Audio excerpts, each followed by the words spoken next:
Antes de começarmos, tenho um pequeno pedido. Estou tentando alcançar a marca de 1000 inscritos. É um número muito importante para mim. Por favor, clique no botão inscrever-se. Subscribe. É apenas um pequeno clique, mas para mim é uma enorme motivação para continuar criando mais vídeos. Muito obrigado a todos vocês. Hudson Valley, Nova York, fevereiro de 1936. Enquanto as outras crianças do Greystone Home for Orphaned Girls se encolhiam em suas camas contra o frio cortante que se infiltrava pelas janelas rachadas e cobertores insuficientes, Violet Marsh, de 14 anos, saía por uma janela do porão para uma nevasca, carregando apenas um casaco emprestado e a determinação de encontrar algo melhor do que o futuro que a esperava dentro daquelas paredes. Atrás dela, o imponente edifício de tijolos se erguia contra o céu cinzento de inverno, suas janelas escuras, exceto pelo escritório da zeladora, onde a papelada para a colocação de Violet já havia sido assinada e selada. Na manhã seguinte, ela seria enviada para trabalhar como empregada doméstica para uma família em Albany. Sua educação terminada, seus sonhos de algo mais reduzidos a uma vida inteira limpando casas alheias e cozinhando refeições alheias. A senhora Uldrich, a zeladora do orfanato, havia dado a notícia naquela tarde com o que ela provavelmente considerava bondade. Você deveria ser grata, Violet. A família Harrington é respeitável. Você terá um teto sobre sua cabeça e refeições garantidas. Muitas meninas em sua posição se considerariam sortudas. Mas Violet não se sentia sortuda. Ela se sentia presa, vendo a porta se fechar para todas as possibilidades que ela já havia imaginado para si mesma. Ela passou 9 anos neste orfanato, sonhando com uma vida diferente, lendo todos os livros que conseguia encontrar sobre plantas, jardins e coisas que crescem, imaginando um futuro onde ela pudesse trabalhar com seres vivos em vez de poeira e louça.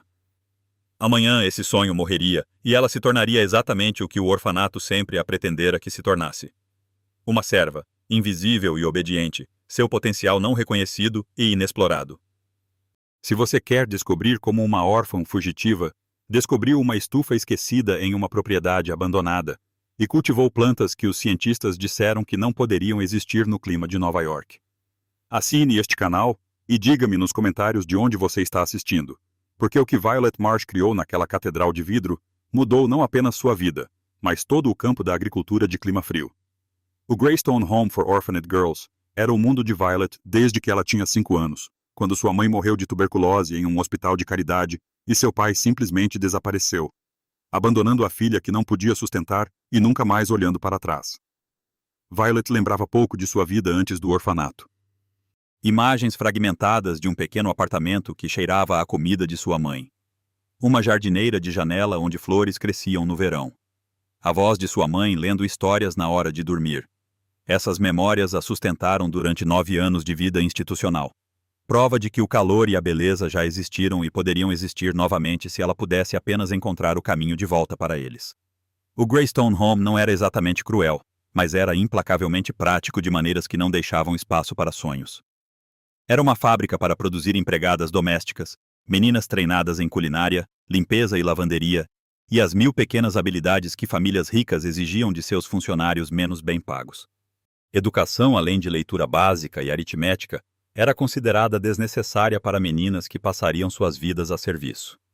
A zeladora, senhora Aldrich, era eficiente em vez de antipática, administrando o orfanato como um negócio, em vez de um lar, medindo o sucesso pelo número de meninas colocadas com sucesso em lares respeitáveis, em vez de por qualquer consideração do que essas meninas poderiam ter desejado para si mesmas. Violet aprendeu cedo que seus sonhos de trabalhar com plantas, de aprender sobre botânica e agricultura, de construir algo próprio, não faziam parte do plano que o orfanato tinha para ela. Tais ambições eram gentilmente, mas firmemente desencorajadas, redirecionadas para habilidades mais práticas, arquivadas como fantasias infantis que a vida adulta logo eliminaria. A fuga foi planejada por apenas 2 dias, desde que a senhora Aldrich anunciara sua colocação com a família Harrington. Violet considerara aceitar seu destino, tentara se convencer de que o serviço doméstico poderia não ser tão ruim, que ela talvez pudesse cuidar de um jardim em seu tempo livre, que sonhos adiados não eram necessariamente sonhos destruídos. Mas algo nela se rebelara contra a resignação que todos pareciam esperar dela. Ela tinha 14 anos, saudável, inteligente e determinada, e não podia aceitar que todo o seu futuro já havia sido decidido por pessoas que nunca perguntaram o que ela queria. A nevasca que chegou naquela noite pareceu um sinal, uma oportunidade que poderia não voltar. Ela juntou o que pôde carregar, escorregou por uma janela do porão que descobrira semanas antes durante suas tarefas, e caminhou para a escuridão branca sem um destino claro, mas com a certeza absoluta de que preferia enfrentar o desconhecido a aceitar um futuro conhecido que parecia uma morte lenta de tudo o que ela esperava ser. Limpa a garganta. O mundo além das paredes do orfanato pode ser difícil e perigoso, mas pelo menos oferecia possibilidades que a casa Harrington nunca ofereceria. A tempestade que parecera uma aliada durante seu planejamento tornou-se uma inimiga assim que ela estava nela. Ventos impulsionavam a neve cortando seu casaco roubado, o frio se infiltrando em seus ossos na primeira hora de caminhada.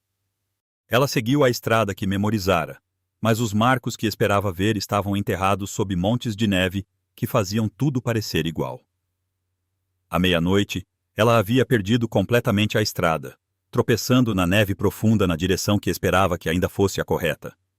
Seus pés dormentes e suas mãos queimando de frio dentro de luvas que pareciam adequadas no porão do orfanato, mas se mostraram inúteis contra o inverno real. O muro apareceu tão de repente que Violet bateu nele, suas mãos congeladas encontrando pedra em vez do ar vazio que esperava. Ela seguiu o muro cegamente, esperando que ele pudesse levar a algum tipo de abrigo. E depois do que pareceram horas, mas provavelmente foram apenas minutos, ela encontrou um portão, suas barras de ferro tão enferrujadas que cederam quando ela empurrou contra elas. Além do portão, uma entrada levava para cima por um terreno coberto de neve. E no final da entrada, mal visível através da tempestade, a massa escura de um edifício que prometia pelo menos abrigo temporário do vento que a estava matando lentamente. O edifício provou ser uma mansão, imensa e claramente abandonada, suas janelas escuras e muitas delas quebradas. Sua entrada, outrora grandiosa, agora enterrada sob anos de detritos acumulados. Violet não tentou as portas principais, sabendo que edifícios abandonados eram frequentemente trancados ou barricados, mesmo quando ninguém morava neles. Em vez disso, ela circulou a estrutura, procurando por uma entrada de serviço ou uma janela quebrada baixa o suficiente para subir qualquer ponto de acesso que a tirasse do frio mortal. Ela encontrou algo melhor. Atrás da mansão, conectada a ela por uma passarela coberta que havia parcialmente desabado sob o peso da neve e do tempo, ficava uma estrutura diferente de tudo que Violet já tinha visto. Um edifício feito quase inteiramente de vidro, seus painéis embaçados pela condensação, seu interior escuro, mas de alguma forma sugerindo um calor que o ar gelado da noite não conseguia suprimir completamente. A estufa, porque era claramente o que era, tinha uma porta que se abriu quando Violet a tentou.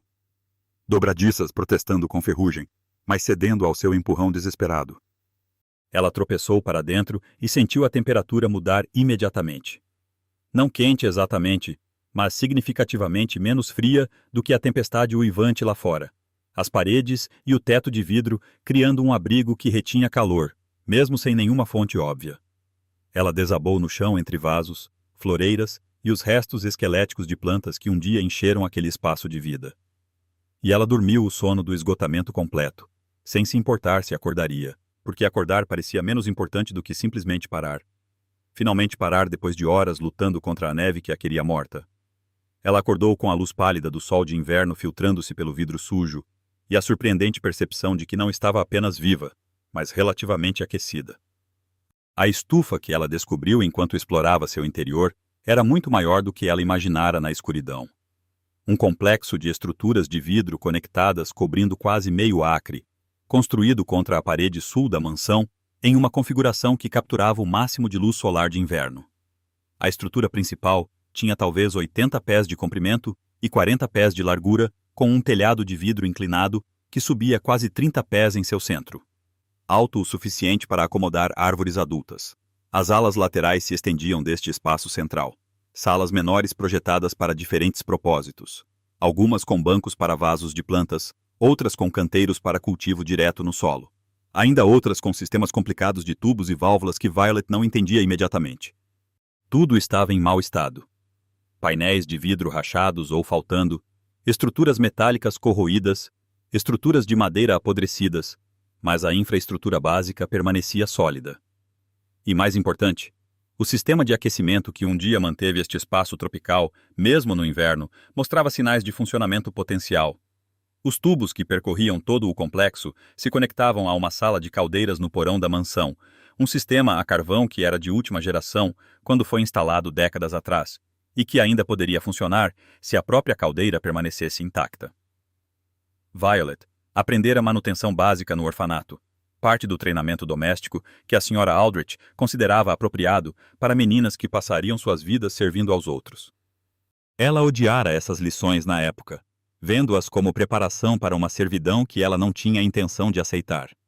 Agora ela as reconhecia como habilidades de sobrevivência, conhecimento que poderia permitir que ela transformasse este palácio de vidro abandonado em algo habitável.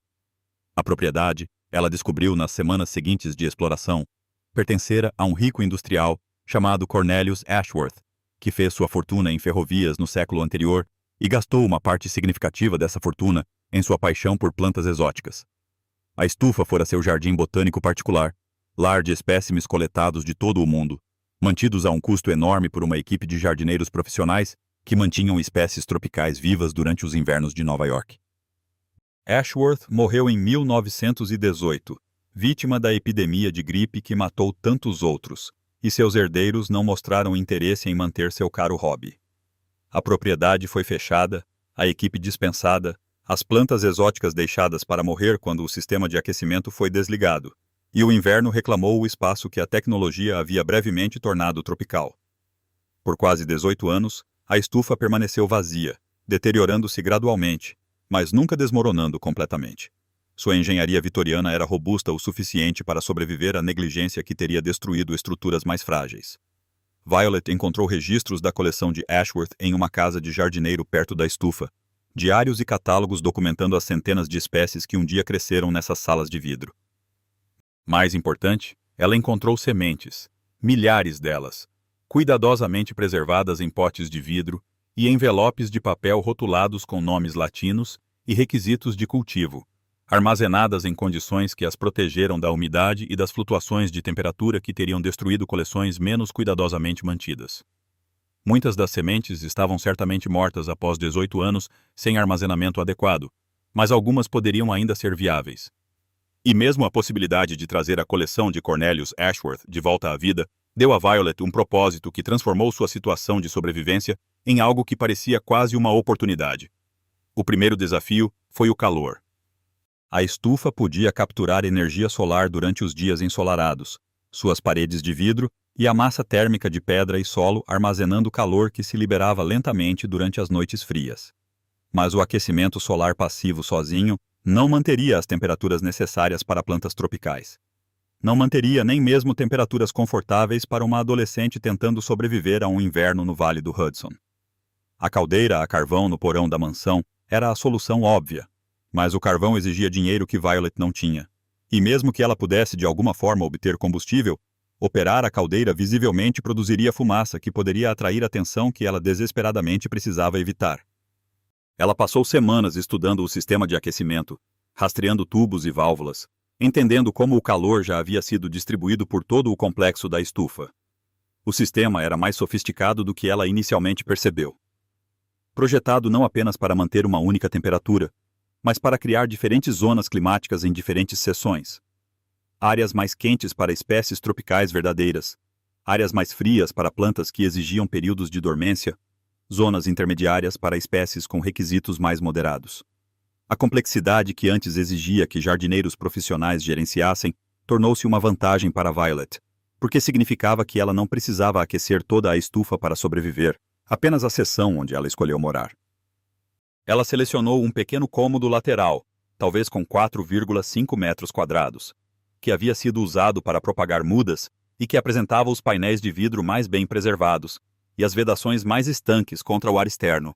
Ela selou todas as rachaduras que pôde encontrar, instalou um pequeno fogão a lenha que construiu com materiais recuperados em toda a propriedade e criou um espaço de convivência que permaneceu quente o suficiente para a sobrevivência, usando apenas galhos caídos e madeira morta coletada nos terrenos cobertos de vegetação. A primavera chegou lentamente, os dias mais longos e a luz solar mais forte aquecendo gradualmente a estufa, mesmo sem aquecimento suplementar.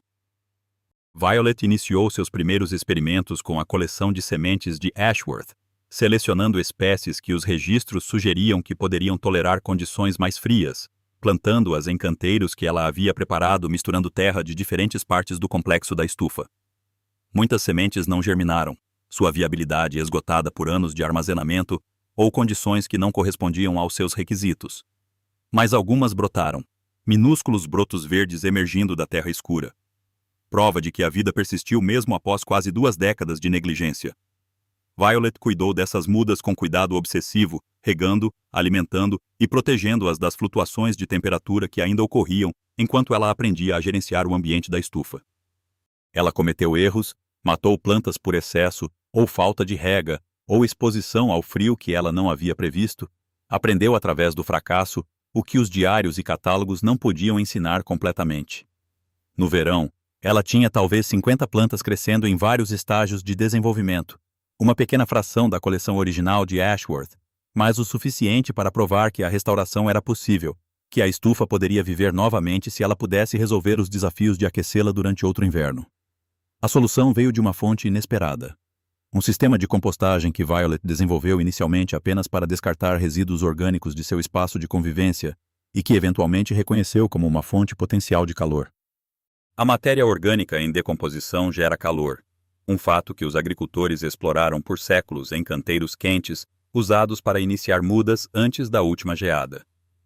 Violet havia lido sobre esse princípio nos diários de jardinagem de Ashworth, mas não havia inicialmente compreendido seu potencial para aquecimento de estufas em larga escala. Ela começou a experimentar diferentes configurações de compostagem, construindo pilhas com materiais coletados em toda a propriedade, medindo temperaturas com um termômetro que encontrou na casa do jardineiro, aprendendo quais combinações de materiais produziam mais calor e o mantinham pelos períodos mais longos. Os resultados excederam suas expectativas. Uma pilha de compostagem adequadamente construída poderia manter temperaturas internas acima de 60 graus Celsius por semanas. Quente o suficiente para aquecer significativamente o ar circundante. Quente o suficiente para contribuir significativamente para o aquecimento da estufa, mesmo no inverno. Ao construir várias pilhas em todo o complexo da estufa, conectando-as com sistemas simples de circulação de ar que ela mesma projetou, Violet criou uma rede de aquecimento que não exigia combustível, exceto matéria orgânica que podia ser coletada gratuitamente da floresta circundante. O sistema não era elegante, exigia manutenção constante à medida que as pilhas antigas esfriavam e novas eram construídas. Enchia a estufa com um cheiro terroso que alguns poderiam ter achado desagradável. Mas funcionou, mantendo temperaturas quentes o suficiente para plantas tolerantes ao frio, mesmo durante as noites mais frias de inverno, permitindo que Violet expandisse sua área de cultivo muito além do que o pequeno fogão a lenha poderia ter aquecido. O primeiro visitante chegou na primavera de 1938, 2 anos depois que Violet tropeçou na estufa meio congelada e certa de que ia morrer. Seu nome era Dr. Harold Brennan, um professor de botânica de uma universidade próxima que conhecera Cornelius Ashworth décadas antes e ouvira rumores de que alguém estava morando na propriedade abandonada. Ele viera esperando encontrar invasores, talvez famílias desabrigadas, deslocadas pela depressão, e se preparara para relatar o que encontrasse às autoridades que cuidavam de tais assuntos. O que ele encontrou em vez disso o deixou parado na porta da estufa por quase 5 minutos, incapaz de conciliar o que estava vendo com o que esperava ver.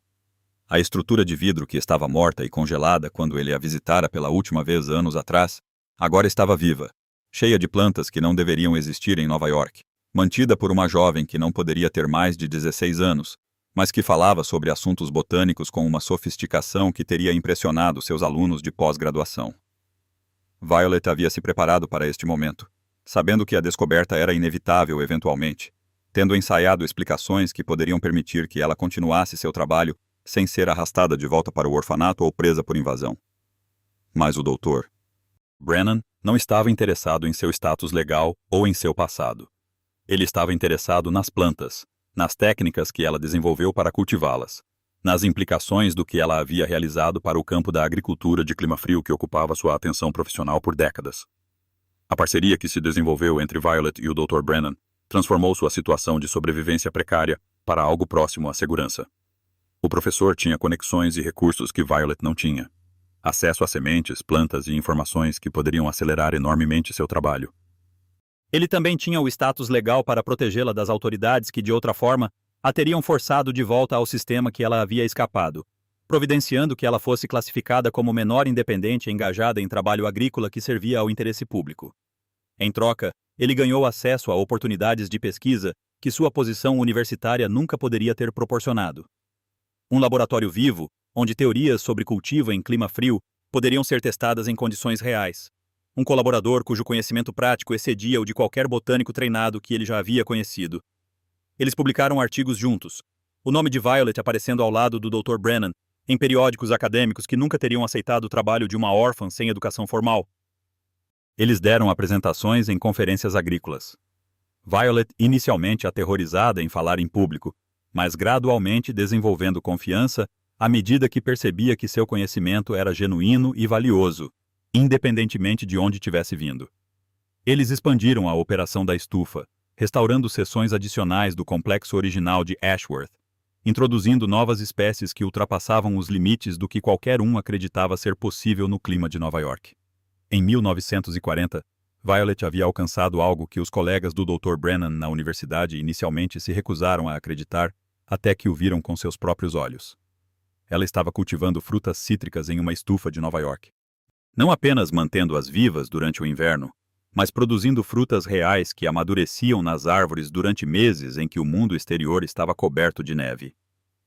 As técnicas que ela desenvolveu combinavam aquecimento solar passivo, calor gerado por compostagem, armazenamento de massa térmica em paredes de pedra e recipientes de água, e gerenciamento cuidadoso de microclimas dentro da estrutura da estufa.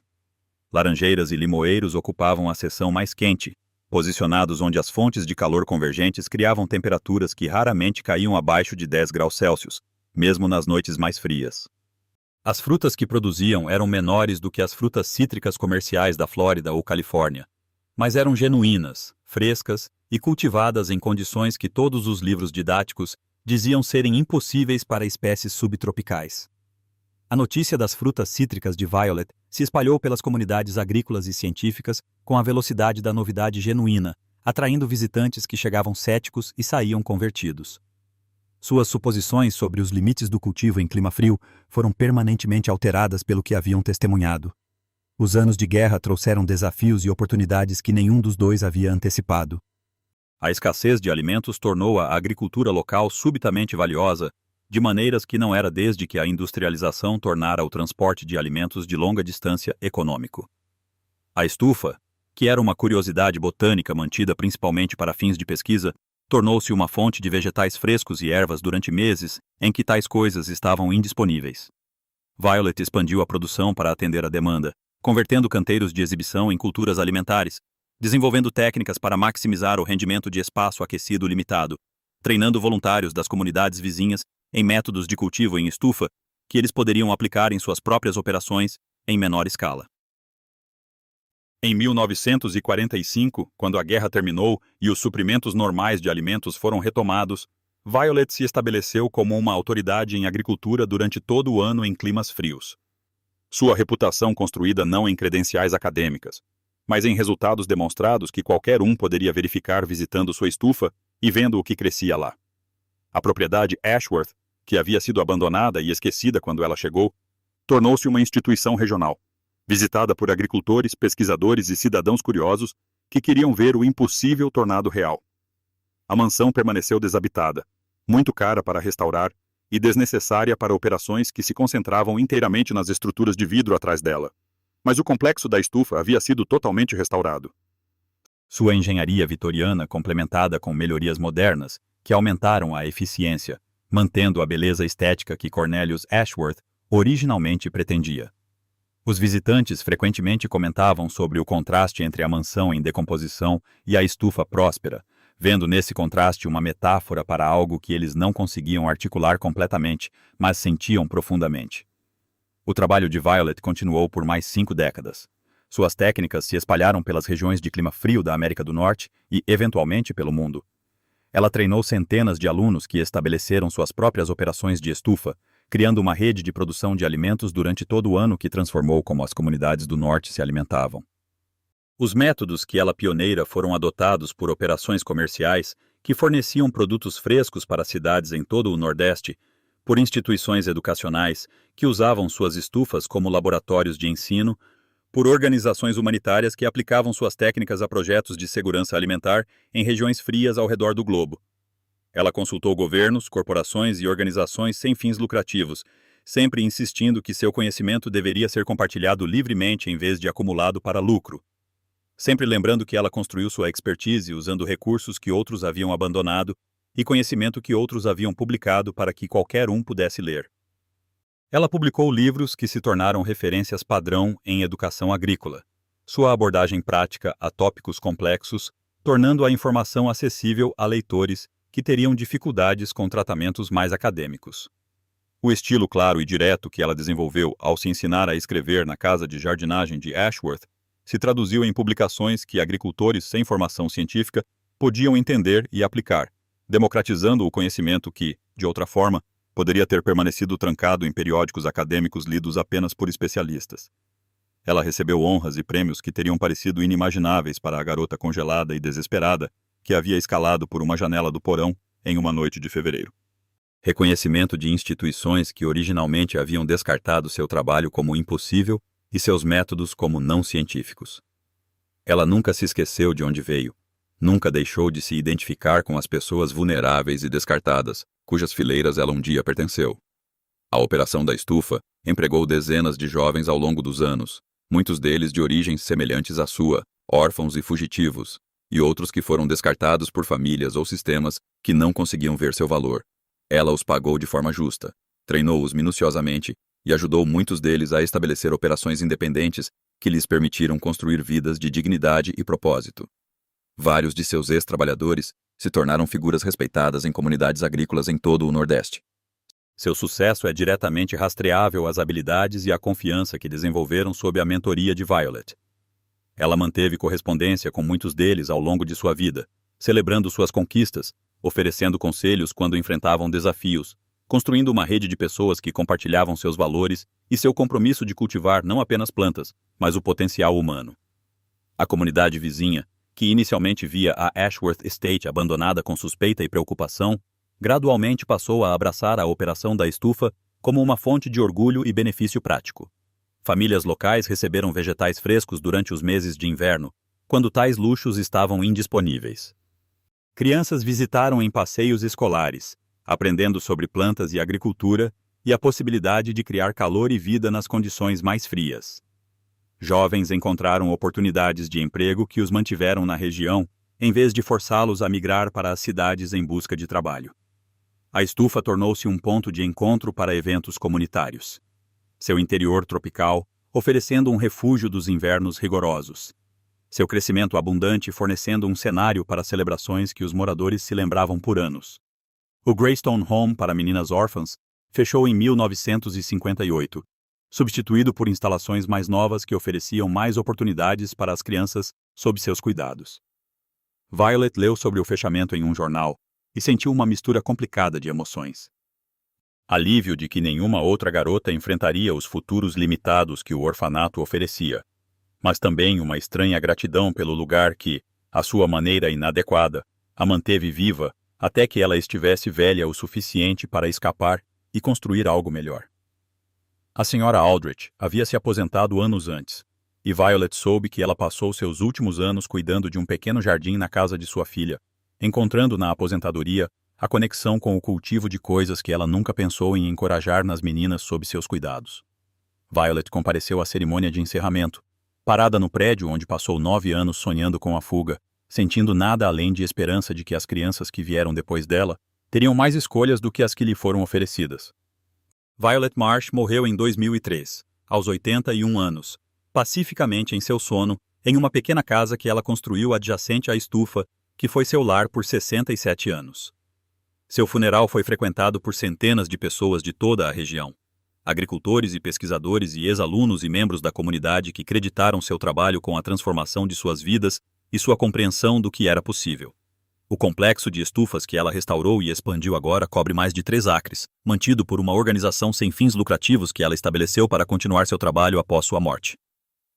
As técnicas que ela desenvolveu para o cultivo em clima frio são usadas em milhares de operações em todo o mundo, alimentando milhões de pessoas que, de outra forma, dependeriam inteiramente de alimentos transportados de regiões mais quentes. Seus livros permanecem em circulação, ainda considerados leitura essencial para qualquer pessoa interessada em estender as estações de cultivo ou cultivar plantas fora de sua faixa normal. As sementes que ela salvou e propagou incluem variedades que, de outra forma, teriam sido perdidas completamente. Recursos genéticos agora preservados em bancos de sementes e coleções botânicas em todo o mundo. O legado de uma garota que saiu de uma janela de orfanato com nada além de um casaco roubado e a determinação de ser livre se estende muito além de tudo o que ela poderia ter imaginado naquela noite desesperada de fevereiro, quando a sobrevivência até amanhã parecia incerta. A lição da vida de Violet Marsh fala sobre o potencial que existe em cada pessoa que a sociedade decidiu descartar. O orfanato a via como uma encrenqueira, uma garota com ideias acima de sua condição que precisava ser quebrada para obedecer. O mundo fora do orfanato a via como uma fugitiva, um problema a ser resolvido devolvendo-a à instituição que completaria seu treinamento para uma vida de serviço. Ninguém viu o que ela realmente era, uma pessoa de extraordinária capacidade e determinação que precisava apenas de oportunidade para demonstrar o que poderia realizar. A estufa, ela descobriu, não era apenas um abrigo físico, mas um contexto onde suas habilidades poderiam florescer, onde as qualidades que a tornaram indesejada em Greystone se tornaram vantagens em vez de passivos. Sua curiosidade, sua independência, sua recusa em aceitar limitações impostas por outros.